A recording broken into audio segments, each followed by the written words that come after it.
Assalamualaikum, halo semuanya. Kembali lagi di video pembelajaran Bahasa Indonesia bersama dengan Ibu Devi. Baik, pada video pembelajaran kali ini kita akan kembali membahas materi baru, yakni terkait bab teks laporan hasil observasi. Nah, materi apa saja yang akan kita bahas kali ini? Yuk kita simak video berikutnya.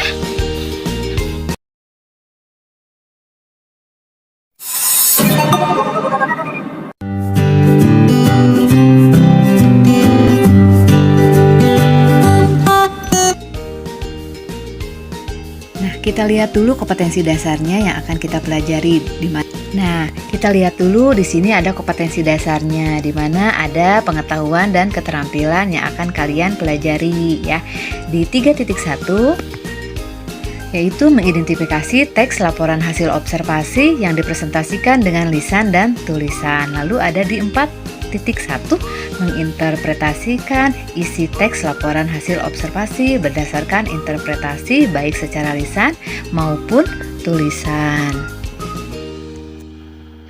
Nah, di sini ada tujuan teks laporan hasil observasi di mana teks ini untuk menyampaikan informasi tentang objek atau konsep sesuatu apa adanya sesuai fakta dan data yang diperoleh dari hasil pengamatan sistematis dan analisis ilmiah.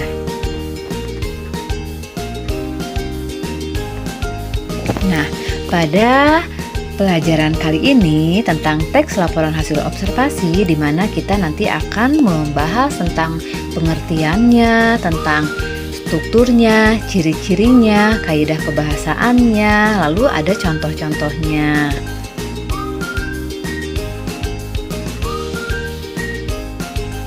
Nah, kita mulai ya.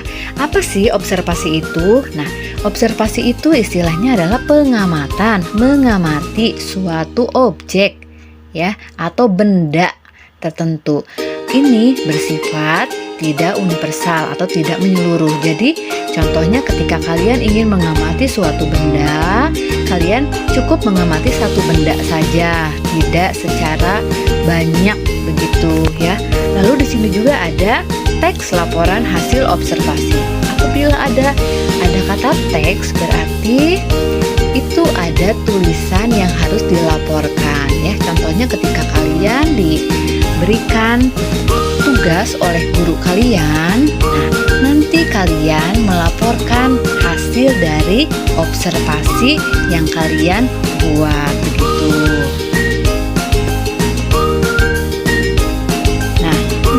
Ada pengertian dari observasi di mana pengertian ini adalah kegiatan yang dilakukan dalam penelitian dapat diartikan sebagai pengamatan, mengamati atau memperhatikan. Dan juga di sini ada teks laporan hasil observasi di mana teks ini berisi penjabaran umum atau melaporkan sesuatu berupa hasil dari pengamatan yang ditulis berdasarkan fakta dan data yang sebenarnya. Ya, apabila kalian ingin mengamati suatu benda, kalian amati dengan cermat, begitu ya. Contohnya ketika kalian ingin mengamati objek hewan, misalkan ya, seperti contohnya sapi.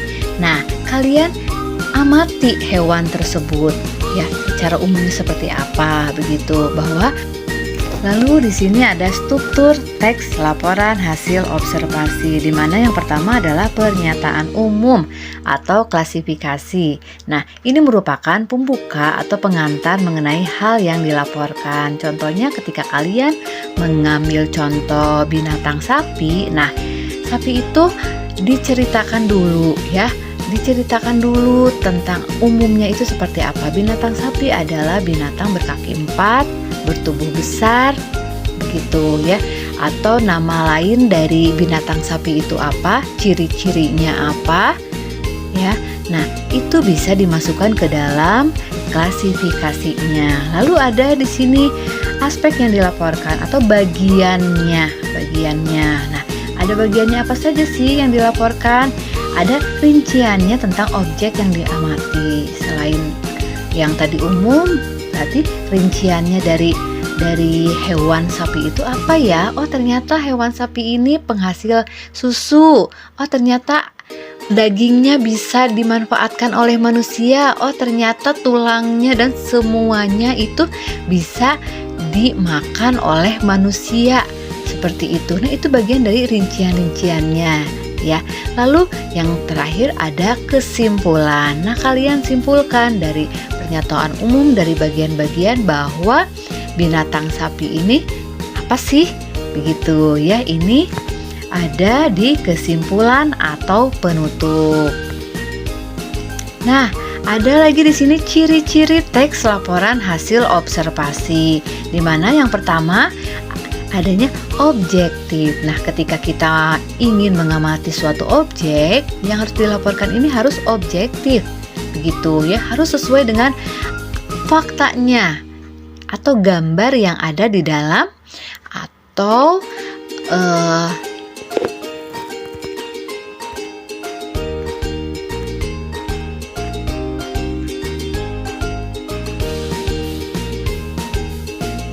Nah, ada juga di sini ciri-ciri teks laporan hasil observasi.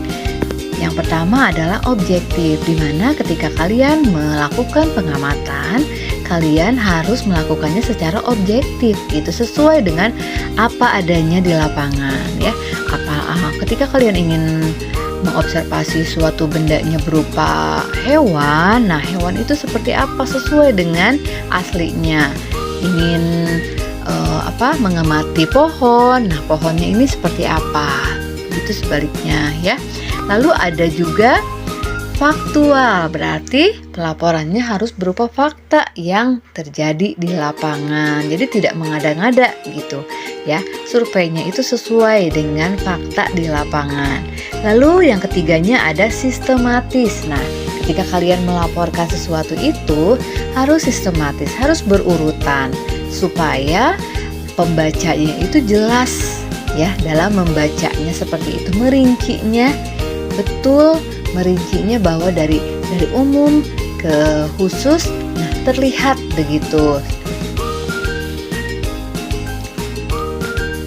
Lalu di sini pun ada kaidah kebahasaan teks laporan hasil observasi. Yang pertama, penggunaan verba atau kata kerja, yaitu kata-kata yang menyatakan suatu tindakan. Contohnya memiliki, mengalami, memegang, mengandung.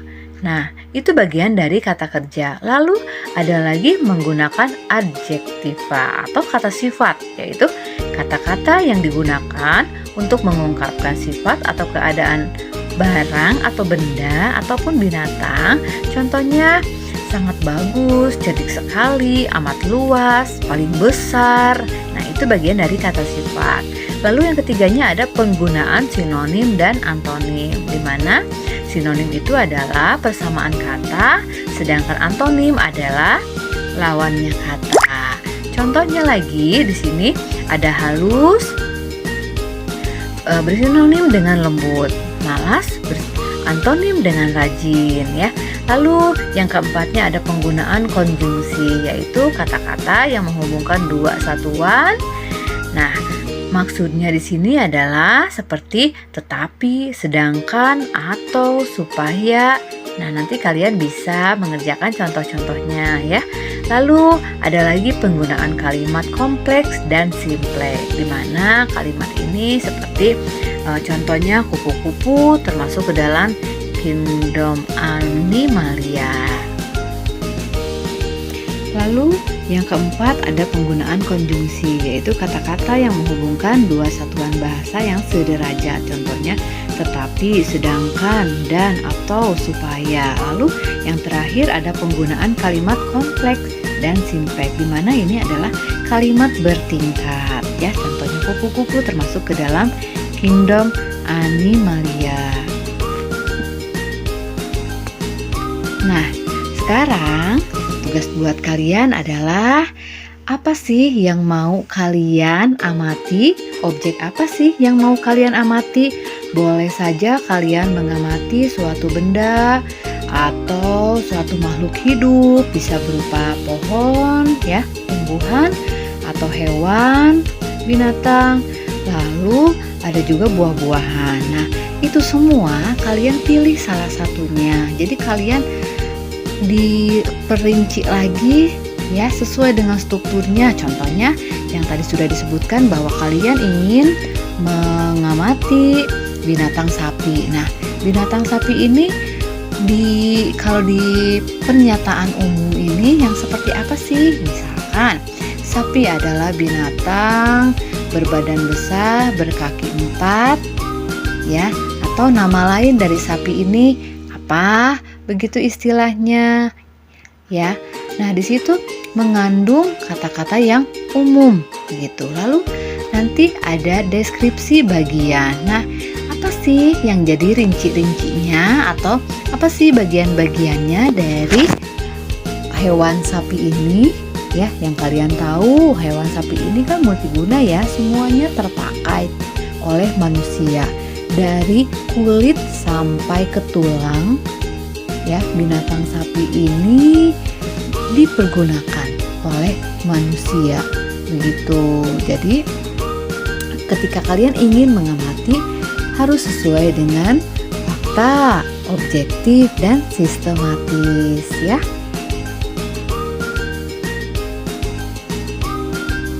Nah, coba kalian perhatikan di sini ada buah apel. Lalu ada gambar sapi. Kemudian ada gambar pantai. Lalu ada gambar gedung-gedung. Nah, ini yang tadi Ibu sebutkan, yaitu kalian coba sebutkan dari strukturnya apel ini kira-kira apa ya? Apel ini nama lainnya apa? Begitu. Ciri-ciri dari apel ini apa? Lalu secara teknisnya apa sih dari apel ini? Nah, sama dengan sapi, dengan pantai, dengan gedung. Tapi kalau misalkan kalian ingin memilih buah-buahan yang lain, boleh saja ya. Boleh saja kalian mengambil dari binatang makhluk hidup ataupun benda mati, itu kalian yang mengamatinya.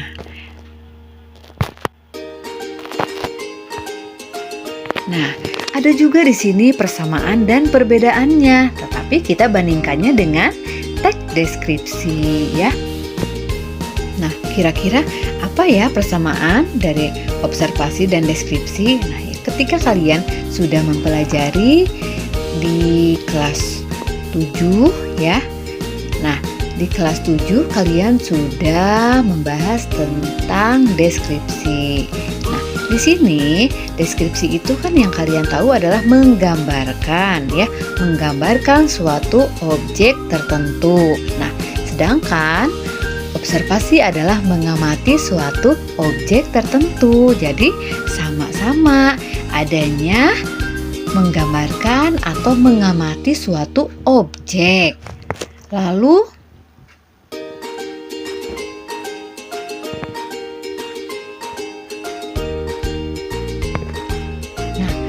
ada persamaannya, yaitu memiliki persamaan sifat. Keduanya sama-sama menjelaskan dan menjabarkan sesuatu secara objektif, rinci, dan jelas.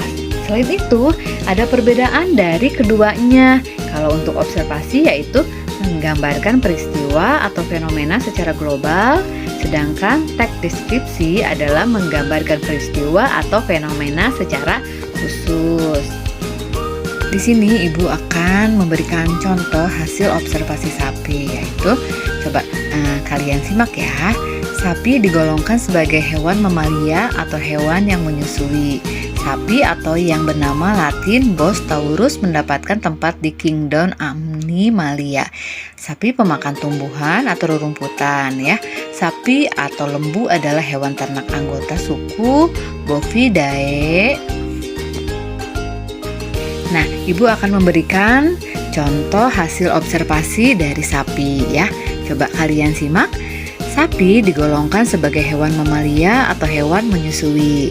Sapi atau yang bernama Latin Bos taurus mendapatkan tempat di kingdom Animalia. Sapi pemakan tumbuhan atau rerumputan.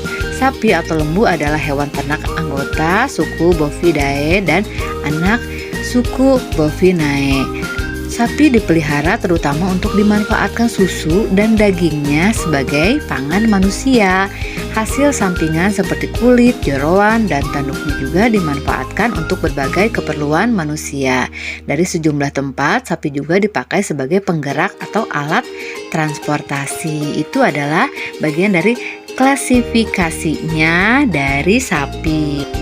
Nah, tinggal kalian lanjutkan apa ya yang dicari dari deskripsi bagiannya dari sapi, lalu kesimpulannya apa dari mengobservasi binatang sapi ya.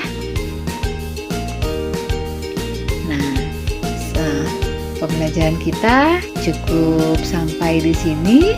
Tetapi sebelumnya Ibu ada kata-kata motivasi dari Nelson Mandela, yaitu pendidikan adalah senjata paling mematikan di dunia, karena dengan pendidikan Anda dapat mengubah dunia. Kata-katanya sangat menginspirasi ya buat kita. Nah, demikian tadi materi yang disampaikan dalam video pembelajaran kali ini. Semoga ilmu yang disampaikan bermanfaat dan sampai jumpa di video pembelajaran selanjutnya. Wassalamualaikum semuanya.